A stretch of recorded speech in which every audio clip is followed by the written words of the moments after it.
विद्यार्थियों, आज हम डिफरेंशियल कैलकुलस के अंतर्गत जो हमारा पहला टॉपिक है pedal equations and derivative of the length of curves arc के लिए अपन याद करेंगे। इसको करने से पहले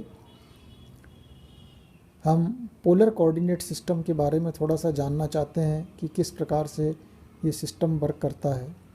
मुख्य रूप से तीन अपने पास में कोऑर्डिनेट सिस्टम्स हैं, जिसमें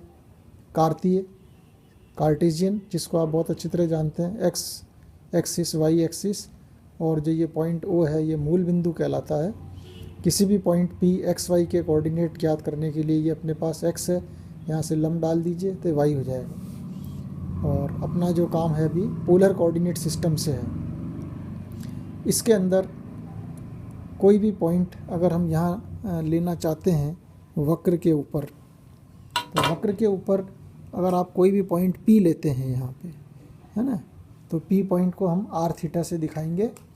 जहाँ पर ये समझ लेना बहुत ज़रूरी है कि P से इस पॉइंट O को मिलाने वाली रेखा पर OP दूरी R है और ये x एक्सिस है, और यहाँ पर एंगल इसका एंटी क्लॉक डायरेक्शन में मेज़र किया जाएगा, थीटा कोण। ये इनिशियल लाइन कहलाएगी, जिसको हम आदि रेखा या प्रारंभिक रेखा भी कहते हैं, आरंभिक रेखा भी कहते हैं। पॉइंट O यहाँ पर हमेशा पोल कहलाएगा, है ना। कार्टेशियन में तो ये मूल बिंदु है, ओरिजिन है, यहाँ पर ध्रुव कहलाएगा। ये खास ध्यान रखने की चीज़ है।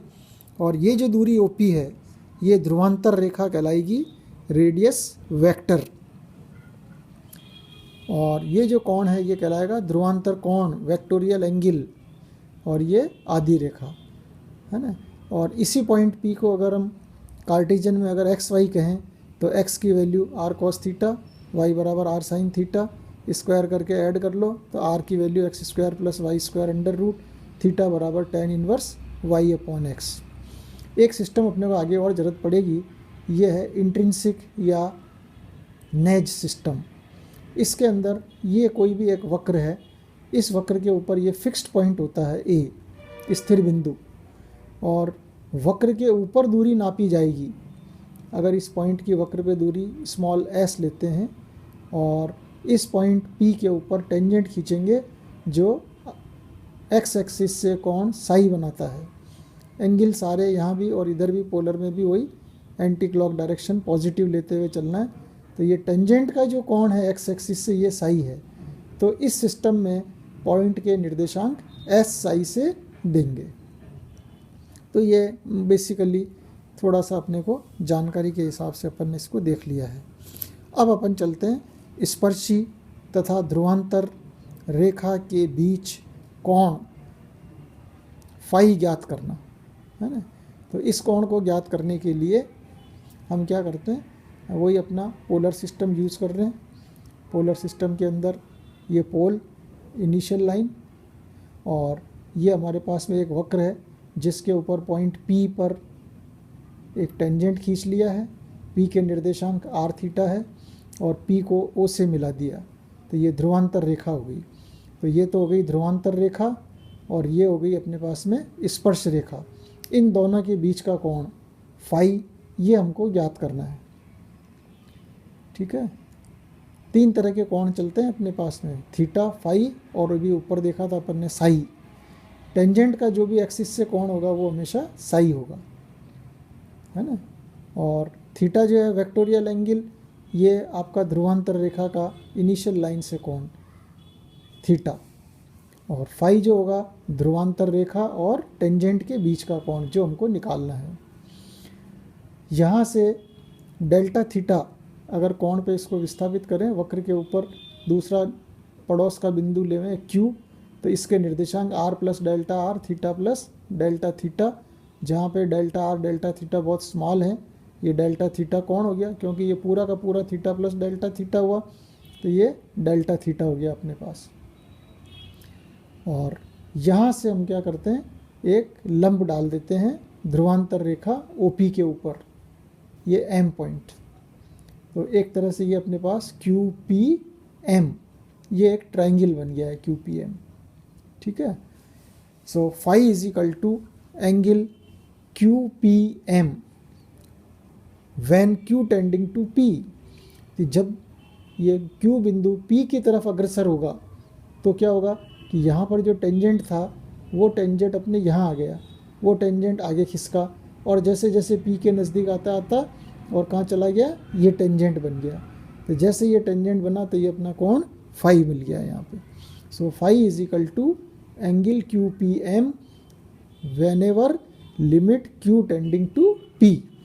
कि जब ये क्यू बिंदु पी की तरफ अग्रसर होगा तो यहाँ पर क्या हुआ, टेंजेंट ये था, फिर यहाँ आया टेंजेंट, यहाँ आया, अल्टीमेटली यहाँ पहुँच गया, तो ये एंगल फाई हो गया।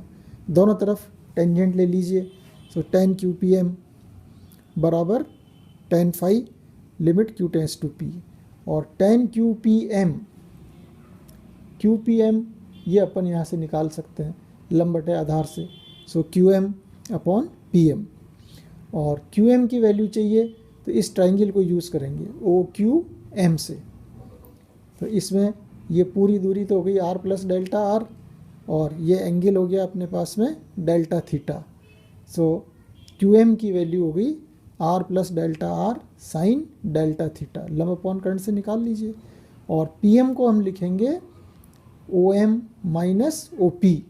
सो ओ पी तो अपने पास में r है, और ओ एम की वैल्यू हम वापस वही इस ट्राइंगल से निकाल लेते हैं। डेल्टा थीटा कौन है, आधार अपॉन कर्ण।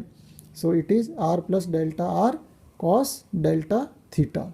और जब q टेंडिंग टू p है कंडीशन वही रहेगी। तो जैसे जैसे q हमारे पास p के नज़दीक पहुँचेगा, q पॉइंट p पे आएगा, तो ये डेल्टा थीटा कहाँ जाएगा, जीरो की तरफ होता जाएगा। जैसे जैसे इधर आएगा ये कोण जीरो की तरफ अग्रसर हो जाएगा, नीचे चेंज कर लेंगे हम। और sine delta theta when limit delta theta tends to zero, sine delta theta is equal to delta theta, और कॉस डेल्टा थीटा की वैल्यू हो गई 1। ये आपने पढ़ा ही है, साइन थीटा अपॉन थीटा की लिमिट इज इक्वल टू 1 और कॉस थीटा की लिमिट इज इक्वल टू 1। तो इसको अपन ने चेंज कर दिया डेल्टा थीटा और 1 में। जैसी वैल्यू 1 रखी, r से r कैंसिल, और इसको अलग अलग कर दो, r delta theta upon delta r, और डेल्टा r से डेल्टा r कट गया delta theta. So q tends to p where delta theta tends to 0। So it is r d theta upon D r, और ये क्या कि छोटी quantity है, ख़त्म हो गया। ये फार्मूला अपने लिए बहुत काम का है कि tan phi is equal to r d theta upon D r. इसको अच्छी तरह से याद रखेंगे। थीटा फाई और साई में संबंध, ये जो अपने पास ऊपर चित्र बनाया अपन ने कि थीटा है, ये फाई है और ये साई है, तो इस त्रिभुज में तीनों कोणों का योग theta plus phi plus 180 minus psi, तीनों कोणों का योग बराबर 180। सो थीटा प्लस फाई बराबर साई, इसको भी आप याद रखेंगे। अब लेते हैं अपन दो ध्रुवी वक्रों का प्रतिच्छेदन कोण। ये बराबर होगा उन वक्रों के प्रतिच्छेद बिंदु पर खींची गई स्पर्श रेखाओं के मध्य कोण। यानी कि ये एक वक्र है अपने पास और ये दूसरा एक वक्र है, दोनों एक दूसरे को काट रहे हैं और अपने को P पॉइंट पर इनका एंगल ऑफ इंटरसेक्शन निकालना है। तो हम क्या करेंगे, इस प्रतिच्छेद बिंदु पर पॉइंट ऑफ इंटरसेक्शन पर दोनों वक्रों के लिए टेंजेंट खींच लेंगे, ठीक है। और इन दोनों टेंजेंट्स के बीच का जो कोण है, यही कोण फाई ए, दोनों के बीच का जो कोण होगा वही कोण हमको निकालना है। तो अब क्या है कि दोनों टेंजेंट के बीच में कोण चाहिए, इसलिए हम क्या करेंगे, पहले वक्र के लिए r बराबर f1 थीटा, पहले वक्र के लिए हम फाई निकाल लेते हैं।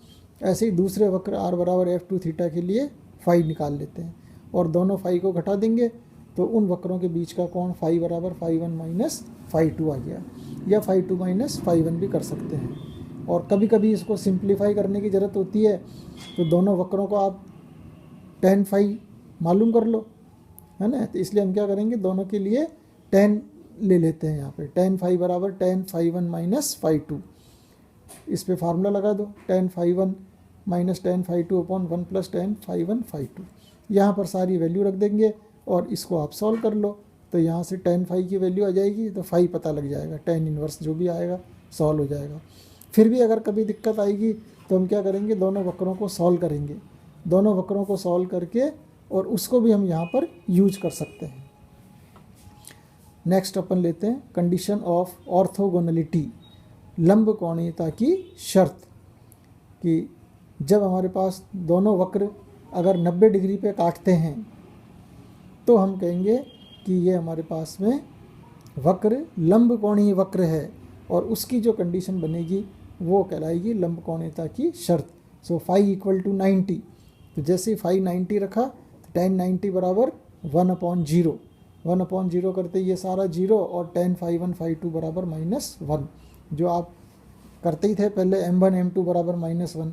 tan फाई क्या बताता है, स्लोप बताता है, तो ये वही सेम चीज़ है अपने पास। तो ये कंडीशन अपन यूज़ कर लेंगे, या तो अपने पास दोनों के फाई सीधे सीधे निकल जाए जब तो दोनों को घटा लेंगे और 90 डिग्री ले आएंगे, और अगर कभी नहीं निकलेगा तो इसको हम tan फाई 1 tan फाई 2 गुना करके चेक कर लेंगे कि ये -1 आ रहा है या। अब हम एक प्रॉब्लम लेते हैं, क्योंकि इस चैप्टर में अपने को मोस्टली फाई निकालना अच्छी तरह से आना चाहिए। तो आज हम एक आध सवाल करके आपको बताते हैं कि फाई निकालिए, r बराबर A B A raise to B theta, r raise to M बराबर A raise to M cos M theta. तो सबसे पहले आप क्या करेंगे, फाई निकालना, इसका मतलब हमको tan फाई यूज़ करना है। tan फाई का फार्मूला भी अपन ने निकाला था, tan फाई बराबर r d theta upon D R, इसलिए हम क्या चाहते हैं, D R upon D theta निकालना चाहते हैं। तो ये जो अपने को दिया हुआ है इसको आप डिफ्रेंशिएट करेंगे with respect to theta. So D are upon D theta is equal to A E raise to B theta into इसका डिफ्रेंशिएशन b, ठीक है, और फार्मूला लिख देंगे और D are upon D theta की वैल्यू यहाँ रख दीजिए। तो r का मान A E raise to B theta, D theta upon D R, इसका उल्टा A B E raise to B theta, ये कैंसिल हो गए, 1/b आ गया। So phi will be tan inverse 1/b। इसी तरह से ये एक फेमस कर्व है, इसको भी हम लेना चाहते हैं ख़ास तौर से, तो इसको भी देखिए इसके फाई कैसे निकलेगा। तो वही काम करेंगे, differentiate with respect to theta. So m r की power m-1 d are upon D theta बराबर a की पावर -m और cos m थीटा का differentiation sin m theta into m with negative, and therefore tan phi बराबर फार्मूले में रख देते हैं r d theta upon D r बराबर r, और d theta upon D r यहाँ से निकाल लीजिए, इसको इधर ले जाओ और इसको सारे को नीचे ले आते हैं।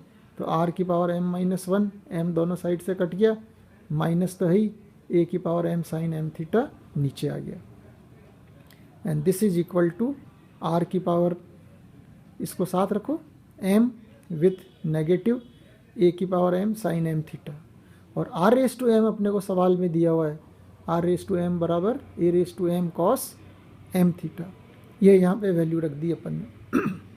तो a की power m sine m theta, ये दोनों कट गए तो माइनस कॉट m थीटा, ये वैल्यू आ गई tan फाई की। और क्योंकि हमको फाई निकालना है तो इसलिए आप इसको चेंज करेंगे tan के अंदर। So this is tan π/2 plus m theta, ठीक है, और दोनों तरफ से tan हट गया, so phi is equal to π/2 plus m theta. तो आपका जो टारगेट है वो सबसे पहला इस चैप्टर में यही है कि हमको फाई निकालने हैं, है ना। और अगर कभी अपने को प्रॉब्लम आएगी आगे तो हम क्या करेंगे, दो वक्रों के बीच में कोण निकालते समय tan फाई भी यूज कर सकते हैं, tan phi 1 minus tan phi 2 upon 1 plus tan phi 1 phi 2, और सब में tan फाई निकलेगा इसी फार्मूले से, वक्रों के लिए निकालिए।